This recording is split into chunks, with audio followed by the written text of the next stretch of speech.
Au même moment, dans le golfe du Morbihan, un autre bateau prend la direction de la zone de pêche. Cédric et Fabrice sont des plongeurs expérimentés. Ils rêvent d'être parmi les tout premiers en Bretagne à chasser un thon rouge. Les conditions sont parfaites aujourd'hui, il y a vraiment peu de houle, une bonne visibilité. Et en chasse sous-marine, vraiment, ce qui peut nous embêter, c'est la visibilité. Et là, comme elle est parfaite, eh ben, on en profite. On a la chance surtout de ne pas avoir de grosses houles. Donc du coup, c'est vrai que pour en chasse sous-marine, pour observer tout ce qui est chasse en surface, ça va être excellent.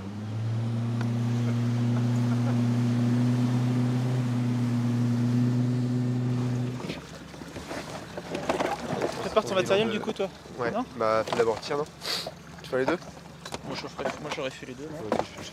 J'ai commencé par, bien sûr, comme tout le monde, les mulets, les bars. Après, il y a eu les royales. Après, il y a eu les maigres. Les maigres, c'est un gros poisson qu'on peut faire chez nous aussi, qui peut faire jusqu'à 30-40 kilos. Et puis, depuis quelques années, on commence à zioter un petit peu le thon, on commence à y aller, et on attendait la bague. Et maintenant qu'on a la bague, eh ben, on en profite, on essaye au maximum de faire des sorties pour pouvoir en profiter et en faire un. Et puis en faire un beau en plus, de préférence, hein. Un de 150-200 kg.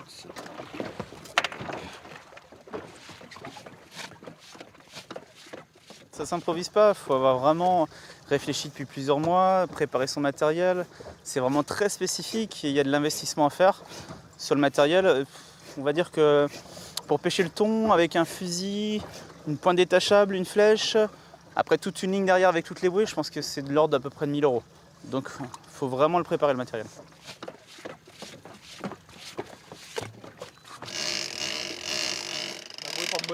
La bouée porte-bonheur. Là, en fait, sur l'écran, ce qu'on va voir, c'est que Stéphane vient juste de mettre en fait sa ligne à l'eau. Donc, on a le poisson qui est en train de descendre, si tu veux. Donc, c'est la ligne qu'on voit qui est en train de s'arcurver sur l'écran.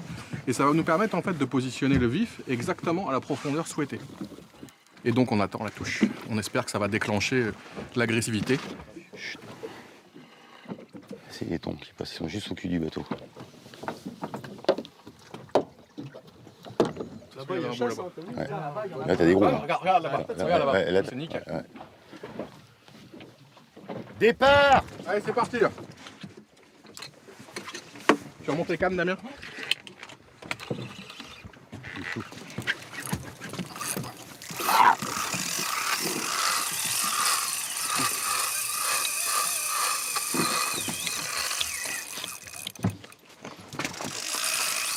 Là, il y a un steak. Il est bon. Attention. Tranquille. Démarre moteur. Démarre le moteur. Regarde-moi le reste, Damien. Bon, mouline, j'enclenche derrière. Non, non, je veux Je rien. vais passer derrière, moi. Guillaume. Pas de mou. Hein. C'est toujours dessus là? Je veux dire qu'il fait pas 100 kilos celui-là. Et comme c'est un gros poisson, ça va être long.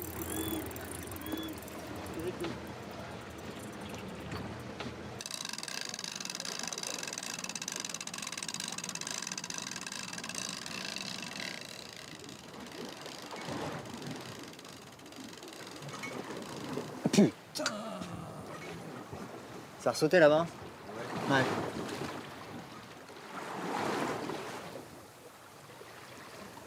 Hop, encore. Ouais, il a brillé lui. Il est sorti de l'eau un peu. Là, ils sont en train de manger, hein. Top encore. Ah, ça chasse dur, hein. Bon, ça veut dire qu'il y en a dans le coin, mais... C'est pas forcément là où on en pêche plus, quoi. C'est pas parce qu'on les voit qu'on les pêche, quoi. Là, on est là pour le plaisir parce qu'on aime ça, mais on est surtout là pour gagner notre vie, quoi. Donc, en moyenne, on arrive à avoir à peu près 12 € du kilo, quoi. On n'a pas des prix comme les gens peuvent croire. On vend pas nos thons comme les Japonais, ils achètent des centaines de milliers d'euros. Non, nous, ça reste un petit chiffre d'affaires à l'année. Voilà, ça complète le reste de l'année, quoi. C'est bien, quoi. Du coup, on pêche un peu moins de bars. Alors voilà, on essaye de parer avec ça, quoi.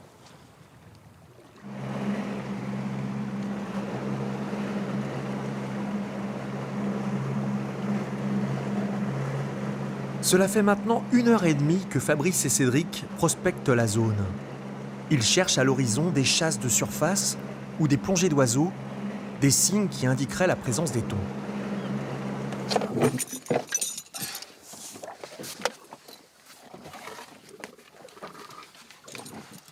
Qu'est-ce qui se passe là? Qu'est-ce qui se passe? On a vu une petite chasse avec des poissons qui commencent à sauter. D'ailleurs, on les voit, vous pouvez regarder, on les voit sauter là juste à côté. Et donc ça peut être intéressant. On va se rabattre là-dessus puisque pour l'instant on n'a pas vu encore d'oiseaux chassés. Ouais, on va se rabattre dessus en espérant qu'il y ait quelque chose qui tourne en dessous, quoi. Et comme on voit les petits poissons sauter, c'est qu'il y a certainement quelque chose qui doit les chasser en dessous. Donc en espérant que ce soit ça.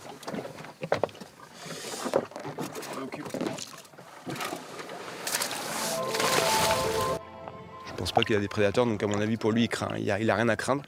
Du coup il est assez curieux comme poisson. Je pense qu'on lui fait pas du tout peur. Donc en fonction des conditions, après on a remarqué que des fois il peut être très craintif et nous fuir. Et des fois il peut vraiment être très curieux et rester autour de nous, à nous observer, à tourner en rond en groupe. Et donc tout dépend après de la condition et de l'instant T quand on les croise, quoi.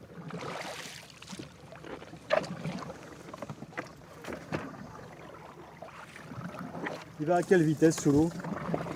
Ça peut être très rapide. Un thon peut être très rapide. C'est vraiment un poisson qui est fuselé pour la vitesse. Donc même quand on a l'impression qu'il nage pas vite, il nage à une vitesse. On le voit comme ça, faire juste ça. Et on se dit putain il va pas vite. Et bah si, il passe comme ça, comme une fusée devant le fusil. Et c'est hyper compliqué à tirer justement à cause de ça. Parce qu'il est toujours en mouvement et on n'a pas le temps vraiment de le fixer et de lui tirer dessus. Ah. Je vais pas tenir 1 heure.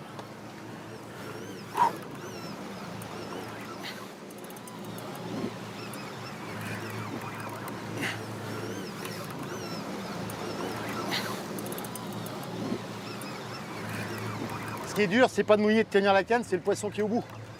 Qui lui est pas content, forcément. Alors ça tire où plus? Là, maintenant, quand il aime pas. Oh le vilain. On l'avait ramené, là il reprend, il n'aime pas. Il peut faire ça plusieurs fois. Donc c'est un peu décourageant. Mais bon, on est habitué. Il est au bateau, il est au bateau, il est au bateau. Il n'est jamais au bateau, sauf quand c'est fini. Là, je vais crever, je suis crevé. Là. Tu reprends Damien ou quoi? Ouais.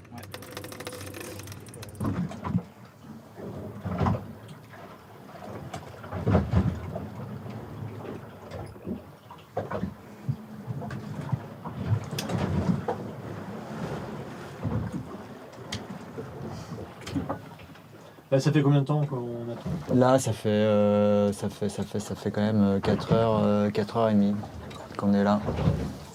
4h30. Ouais, c'est ça.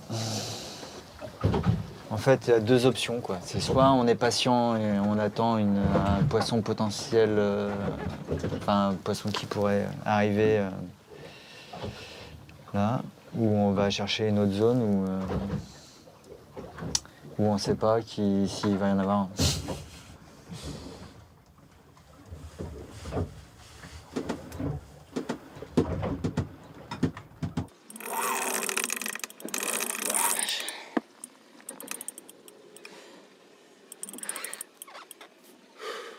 Là, on est actuellement en plein combat. Donc en plein combat avec le thon. Damien a pris le relais. Donc on va essayer de se le faire tranquillement, une petite demi-heure chacun. Comme ça permet de se reposer. Et puis tout le monde goûte au plaisir, à la joie d'avoir un beau poisson au bout de sa canne.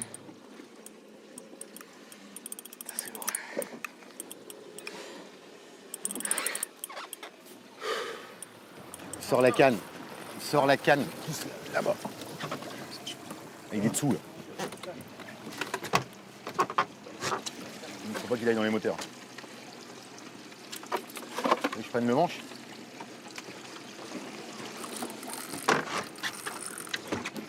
Allez. Reviens. Tu veux que je l'accompagne un peu ou quoi? Non, c'est bon. Remets-lui sur un mec et arrêtez de discuter. Là, je viens de te le sauver le poisson. Il est où le truc là? Il faut que tu lèves ta canne quand tu pars derrière Dan. Il en a encore des forces? Ouais, bah comme moi, mais il fatigue, mais c'est vrai que là on sent qu'il... C'est pas comme tout à l'heure, au début il était énervé, il était en colère. Là il lutte pour sa survie, il a les jetons. Il sent qu'il y a quelque chose qui se passe. Il a peur là. Il tire un petit peu quand même encore, mais... Ah non, là maintenant, avec ce qu'on a traversé, ça fait quoi? Ça fait 1h30 là qu'on est dessus. Ah non, là faut le remonter là. Là, on veut le remonter maintenant. Et lui, il veut de moins en moins, et nous, on veut de plus en plus, donc...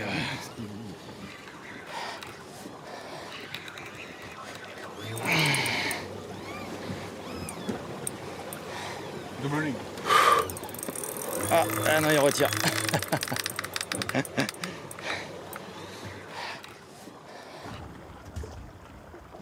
Après plus de 9 heures d'attente, Anthony voit venir la bredouille et commence à envisager le retour au port. C'est la 4e journée consécutive sans ramener de thon et sans pouvoir se verser de salaire. Il décide d'attendre encore 30 minutes. Ouais, fait chier, on a vu 2-3 quand même là passer là, mes couilles.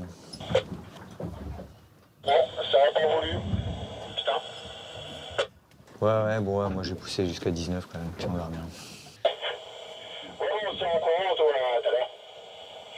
Ouais, ça marche.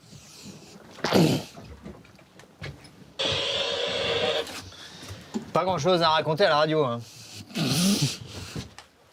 Ouais, bah remets Philippe, tiens.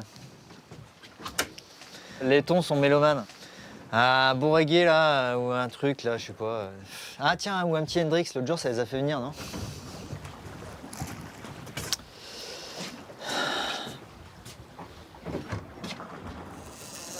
Départ. C'est un requin ça? Non, non. Non, non. C'est parti.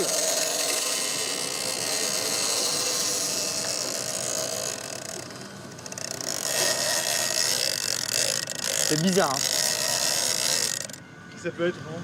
Un requin. Mais ouais, je sais pas.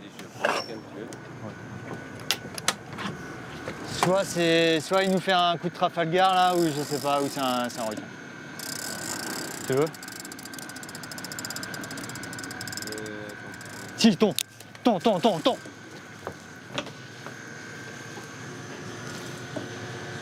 un thon, hein? Ouais, je suis pas sûr. C'est un poisson anémié ou je sais pas.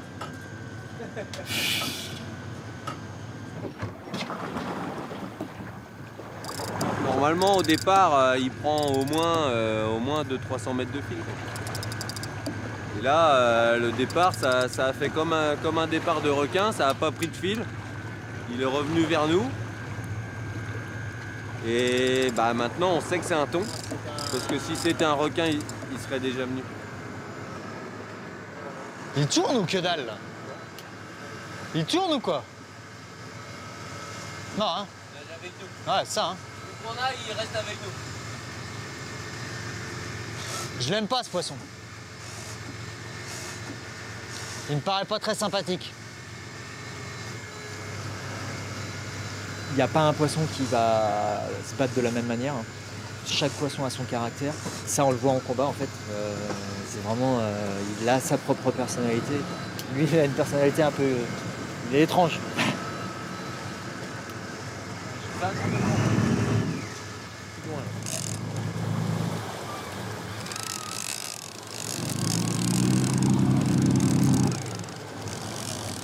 Bah là, on est concentré là. On n'est pas trop bavard. On est concentré parce que la moindre erreur, tu la payes quoi. Donc on essaye de rester vigilant quoi. Parce que lui, à tout moment, il peut changer de direction et revenir vers nous, passer sous le bateau, partir dans l'hélice ou frotter la coque. Et là, c'est la casse directe quoi. Faire la barre, c'est plus compliqué. C'est pas à cause de moi, par exemple, qui suis à la canne, qu'il faille qu'on puisse perdre le poisson. Par contre, une erreur de barre ferait qu'on pourrait le perdre.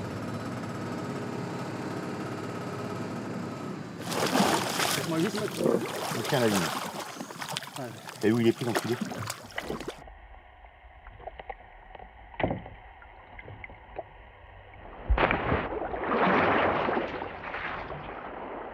Le bout, il est où? Il est derrière le bout là. Damien, Oui. donne le bout. Il fait plus de 100, il fait plus de 100, il fait plus de... Tenez, vous arrivez tous les deux? Hein? Attention! Je peux te dire qu'il fait 2 mètres 10, il fait 170 kilos à peu près. On va le mesurer. Bravo messieurs. Super hein? Ouais. Oh non, il fait pas 100 kilos. Ah non, mais faut vous donner du courage un peu. Tu rigoles, je savais moi que c'était un gros. Et t'as vu ce qu'il fait? Bon, on va en faire un au lancer maintenant. On va baguer tout ça.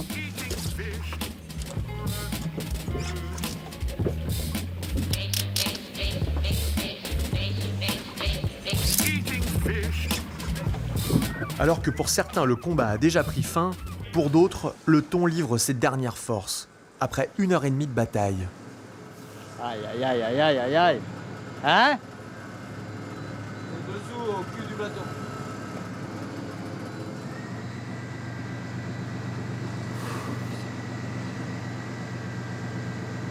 Et il est sur le flanc. Ouais.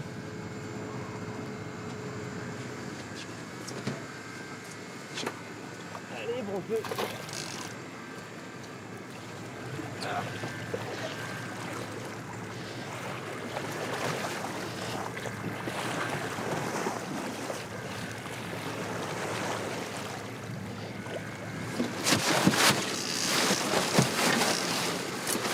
Ah bah, la bâche impeccable.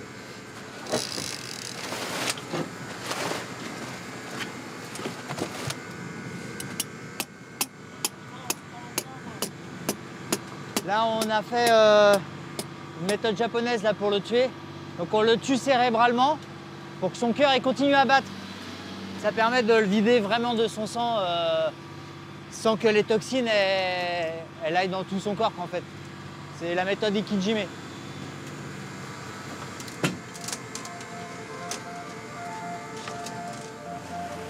Avant même d'être capturé, le poisson d'Anthony était déjà vendu. Un restaurateur parisien attendait un thon rouge entier pour sa clientèle. Une demande qui ne risque pas de s'estomper. Stéphane, lui, fait découper sa prise et la partagera avec ses amis et les membres de son club de pêche.